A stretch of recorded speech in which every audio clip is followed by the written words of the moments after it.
ಎಲ್ಲರಿಗೂ ನಮಸ್ಕಾರ. ಇಂದು ನಾನು ಶ್ರೀ ಸಾಯಿ ಸಚ್ಚರಿತೆಯ 36ನೇ ಅಧ್ಯಾಯವನ್ನು ಓದುತ್ತಿದ್ದೇನೆ. ಇಬ್ಬರು ಗೋವಾದವರು. ಶ್ರೀಮತಿ ಔರಂಗಾಬಾದಕರ ಅವರ ಕಥೆಗಳು. ಒಮ್ಮೆ ಗೋವಾದಿಂದ ಇಬ್ಬರು ಬಾಬಾ ಅವರ ದರ್ಶನಕ್ಕೋಸ್ಕರ ಶಿರ್ಡಿಗೆ ಬಂದು ಅವರಿಗೆ ಸಾಷ್ಟಾಂಗ ನಮಸ್ಕಾರ ಮಾಡಿದರು. ಇಬ್ಬರು ಒಟ್ಟಿಗೆ ಬಂದಿದ್ದರು ಕೂಡ.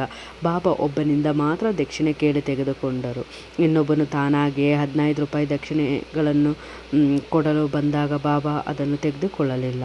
ಇದನ್ನು ಕಂಡು ಎಲ್ಲರೂ ವಿಸ್ಮಿತರಾದರು. ಆ ಸಮಯದಲ್ಲಿ ಅಲ್ಲಿಯೇ ಇದ್ದ ಶ್ಯಾಮ ಅವರು ಬಾಬಾ ಅವರನ್ನು ಕುರಿತು, ಇದೇನು, ಇಬ್ಬರು ಒಟ್ಟಿಗೆ ಬಂದಿರುತ್ತಾರೆ, ಒಬ್ಬನನ್ನು ಮಾತ್ರ ಕೇಳಿ ಅವನಿಂದ ದಕ್ಷಿಣೆ ಪಡೆದಿರಿ, ಇನ್ನೊಬ್ಬನು ತಾನೇ ಸ್ವತಃ ಮುಂದಾಗಿ ದಕ್ಷಿಣೆ ಕೊಡಲು ಬಂದರೂ ನಿರಾಕರಿಸುತ್ತೀರಿ, ಇದೇಕೆ ಈ ಭೇದ ಭಾವ ಎಂದು ಕೇಳಿದನು.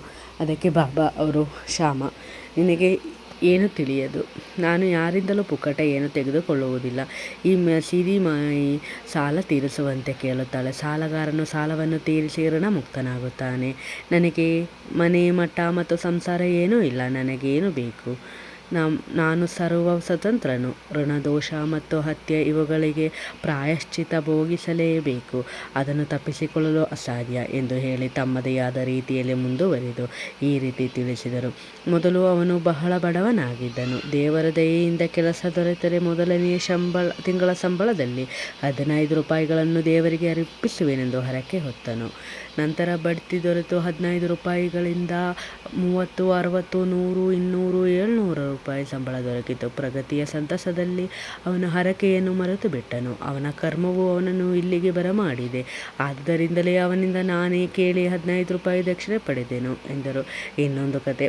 ಸಮುದ್ರದ ದಡದಲ್ಲಿ ಅಲೆದಾಡುತ್ತಾ ಕೊನೆಗೆ ನಾನೊಂದು ಮನೆಯ ಕಟ್ಟೆಯ ಮೇಲೆ ಕುಳಿತೆನು. ಮಾಲೀಕನು ನನ್ನನ್ನು ಸ್ವಾಗತಿಸಿ ಹೊಟ್ಟೆ ತುಂಬ ಆಹಾರ ನೀಡಿ ಮಲಗಲು ಶುಚಿಯಾದ ಸ್ಥಳ ತೋರಿದನು.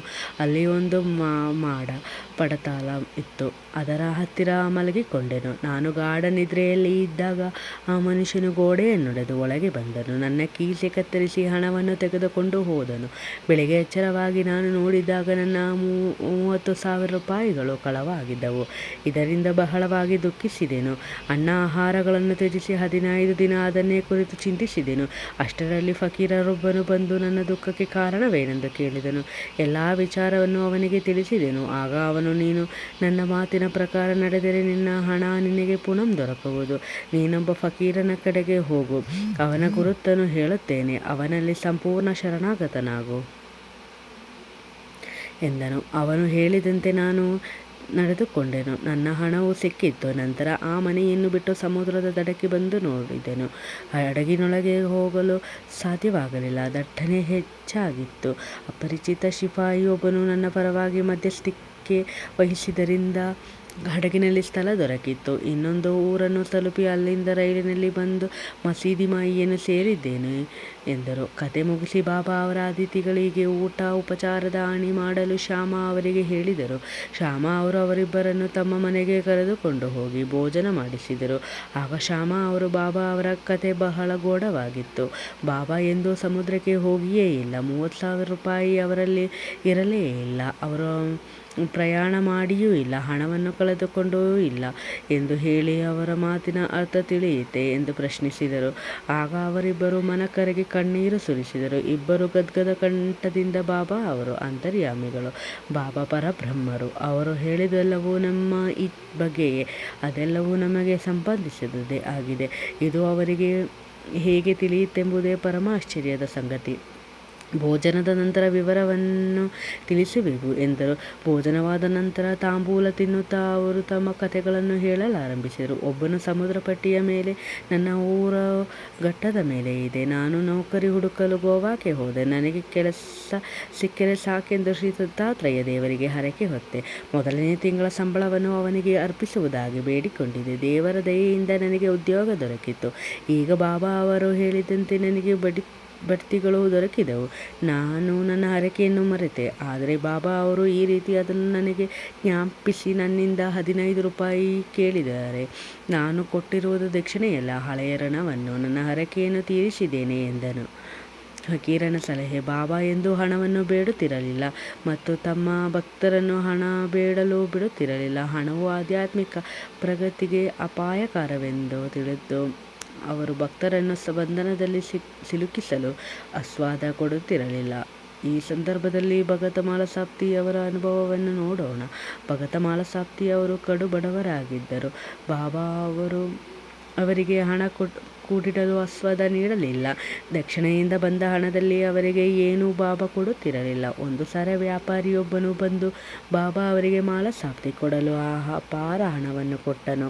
ಆದರೆ ಮಾಲಸಾಪ್ತಿಯವರು ಅದನ್ನು ತೆಗೆದುಕೊಳ್ಳಲು ಬಾಬಾ ಸಮ್ಮತಿಸಲಿಲ್ಲ. ಅನಂತರ ಎರಡನೆಯವನು ತಮ್ಮ ಅಡಿಗೆಯವನು ನನ್ನಲ್ಲಿ 35 ವರ್ಷಗಳಿಂದ ಬಹಳ ವಿಶ್ವಾಸದಿಂದ ಕೆಲಸ ಮಾಡುತ್ತಿದ್ದನು. ದುರದೃಷ್ಟವಶಾತ್ ಅವನು ದುರ್ಮಾರ್ಗ ಪ್ರವರ್ತಕನಾಗಿ ಒಂದು ದಿನ ನನ್ನ ಎಲ್ಲ ಹಣವನ್ನು ದೋಚಿಕೊಂಡು ಹೋದನು.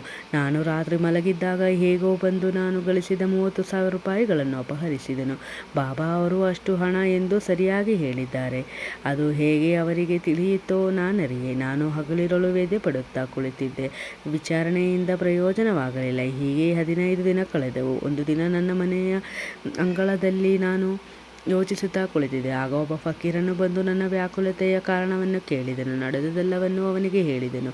ಆಗ ಅವನು, ಶಿರಡಿಯಲ್ಲಿ ಸಾಯಿಬಾಬಾ ಎಂಬ ಮಹಾತ್ಮರಿದ್ದಾರೆ. ಅವರಿಗೆ ಹರಕೆ ಹೊತ್ತು ನೀನು ಅತಿ ಹೆಚ್ಚಾಗಿ ಪ್ರೀತಿಸುವ ಆಹಾರವನ್ನು ಅವರ ದರ್ಶನ ಪಡೆಯುವ ತನಕ ಸ್ವೀಕರಿಸುವುದಿಲ್ಲವೆಂದು ಸಂಕಲ್ಪ ಮಾಡು ಎಂದು ಹೇಳಿದನು.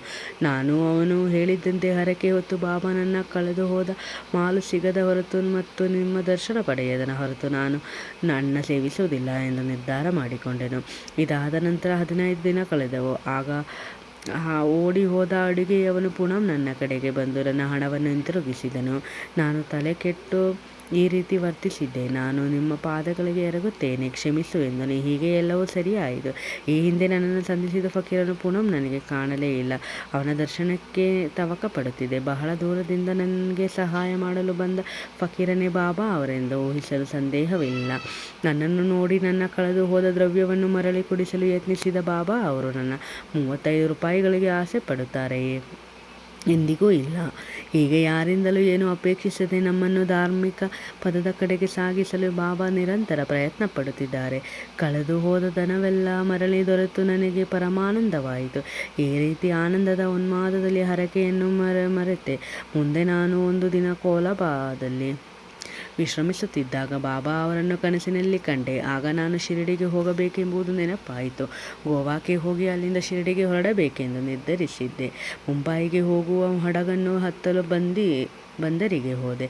ಸ್ಥಳವಿರಲಿಲ್ಲ. ಎಲ್ಲ ಸ್ಥಳ ಭರ್ತಿಯಾಯಿತು. ಅಪರಿಚಿತನಾದ ಜವಾನನೊಬ್ಬನ ಮಧ್ಯಸ್ಥಿಕೆಯಿಂದ ನನಗೆ ಅದರಲ್ಲಿ ಸ್ಥಳ ದೊರಕಿತು. ಮುಂಬಯಿಗೆ ಬಂದಿಳಿದೆ. ಅಲ್ಲಿಂದ ರೈಲಿನಲ್ಲಿ ಇಲ್ಲಿಗೆ ಬಂದೆ. ಬಾಬಾ ಅವರು ಸರ್ವಜ್ಞರೆಂದು ಖಚಿತವಾದುದು. ನಾವು ಯಾರು, ನಮ್ಮ ಮನೆ ಎಲ್ಲಿದೆ ಎಲ್ಲವೂ ಅವರಿಗೆ ತಿಳಿದಿದೆ. ನನ್ನ ಕಳೆದ ಹೋದ ದ್ರವ್ಯ ಪುನಃ ದೊರಕಿದುದು ನನ್ನ ಭಾಗ್ಯವೇ ಸರಿ. ಅನೇಕ ವರ್ಷಗಳಿಂದ ಬಾಬಾ ನಿಮ್ಮೊಡನೆಯೇ ಇದ್ದು ತಮ್ಮ ಮಾತುಕತೆಗಳಿಂದ ನಿಮ್ಮನ್ನು ಆನಂದಪಡಿಸುತ್ತಾ ಇದ್ದಾರೆ. ಆದುದರಿಂದ ನೀವೇ ಧನ್ಯರು. ಬಾಬಾ ಅವರನ್ನು ಶಿರಡಿಗೆ ಎಳೆದು ತಂದ ನಿಮ್ಮ ಪುಣ್ಯಫಲ ಅಗಾಧವಾದದ್ದು. ಸಾಯಿಯೇ ನಮ್ಮ ದತ್ತ ನನಗೆ ನನ್ನ ಮರೆತ ಹರಕೆಯನ್ನು ಜ್ಞಾಪಿಸಿದರು. ಹಡಗಿನಲ್ಲಿ ಸ್ಥಳ ದೊರಕಿಸಿ ಇಲ್ಲಿಗೆ ನನ್ನನ್ನು ಬರಮಾಡಿಕೊಂಡಿದ್ದಾರೆ. ಇದು ಅವರ ಸರ್ವಜ್ಞತೆಯ ಮತ್ತು ಸರ್ವಶಕ್ತಿಯ ದೃಷ್ಟಾಂತವಲ್ಲವೇ ಎಂದನು. ಶ್ರೀಫಲದಿಂದ ಸಂತತಿ. ಸೋಲಾಪುರದ ಸಕರಾಮ ಅವರ ಪತ್ನಿಗೆ 27 ವರ್ಷಗಳಿಂದಲೂ ಸಂತಾನ ಇರಲಿಲ್ಲ.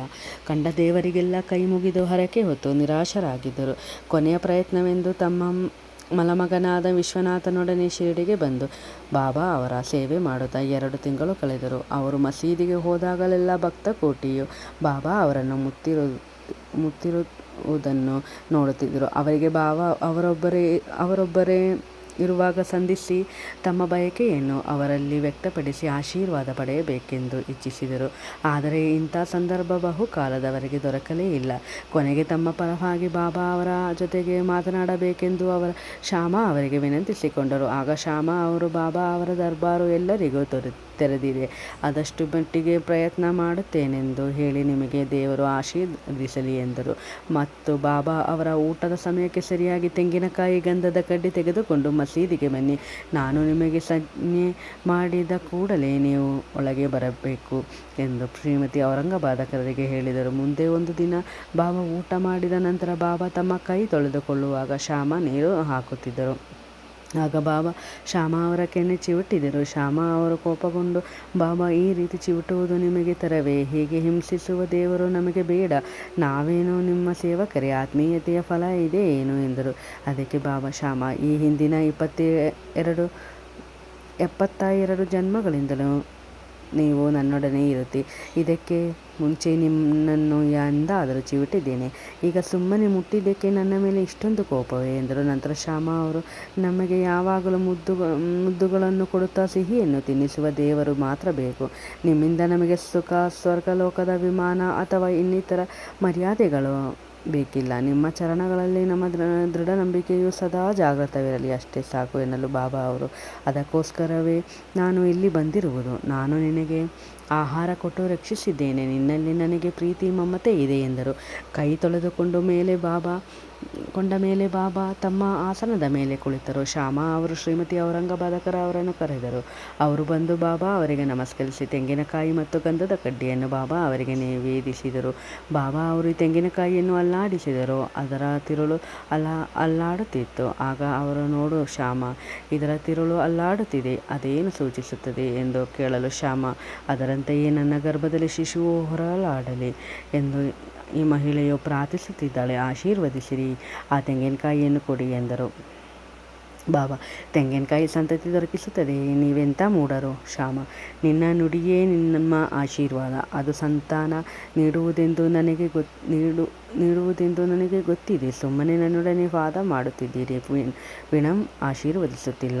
ಸ್ವಲ್ಪ ಹೊತ್ತು ಈ ರೀತಿ ಸಂಭಾಷಣೆ ನಡೆಯಿತು. ಬಾಬಾ ಅವರು ತೆಂಗಿನಕಾಯಿಯನ್ನು ಶ್ರೀಮತಿ ಔರಂಗಬಾದಕರ ಅವರಿಗೆ ಆಶೀರ್ವಾದವಾಗಿ ಕೊಡಬೇಕೆಂದು ಕೇಳುತ್ತಲೇ ಇದ್ದರು. ಕಟ್ಟ ಕಡೆಗೆ ಬಾಬಾ ಸೋತು ಅವಳಿಗೆ ಸಂತತಿ ಲಭಿಸುತ್ತದೆ ಎಂದರು. ಶ್ಯಾಮ, ಯಾವಾಗ? ಬಾಬಾ, ಇನ್ನು 12 ತಿಂಗಳೊಳಗೆ.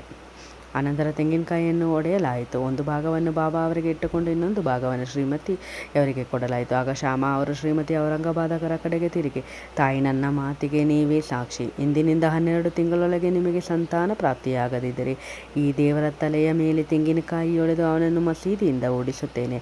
ಇದಕ್ಕೆ ತಪ್ಪಿದರೆ ನಾನು ಮಾಧವನಲ್ಲ. ನಾನು ಹೇಳಿದುದನ್ನು ಶೀಘ್ರದಲ್ಲಿಯೇ ಮನಗಾಣುವಿರಿ ಎಂದರು. 1 ವರ್ಷದೊಳಗೆ ಶ್ರೀಮತಿ ಔರಂಗಬಾದಕರ ಅವರಿಗೆ ಪುತ್ರ ಸಂತಾನವಾಯಿತು. 5ನೇ ತಿಂಗಳಲ್ಲಿ ತಾಯಿ ಮಕ್ಕಳಿಬ್ಬರು ಪತಿಯೊಂದಿಗೆ ಬಾಬಾ ಅವರ ದರ್ಶನಕ್ಕೆ ಬಂದು ಸಾಷ್ಟಾಂಗ ನಮಸ್ಕಾರ ಮಾಡಿ 500 ರೂಪಾಯಿಗಳನ್ನು ಕಾಣಿಕೆಯಾಗಿ ಅರ್ಪಿಸಿದರು. ಈ ಹಣವನ್ನು ಬಾಬಾ ಅವರು ಕುದುರೆ ಶ್ಯಾಮಕರ್ಣನಿಗೆ ವಸತಿ ಸ್ಥಾನ ಕಟ್ಟಲು ಉಪಯೋಗಿಸಲಾಯಿತು. ಶ್ರೀ ಸಾಯಿ ಪ್ರಣಾಮ. ಎಲ್ಲರಿಗೂ ವಂದನೆಗಳು.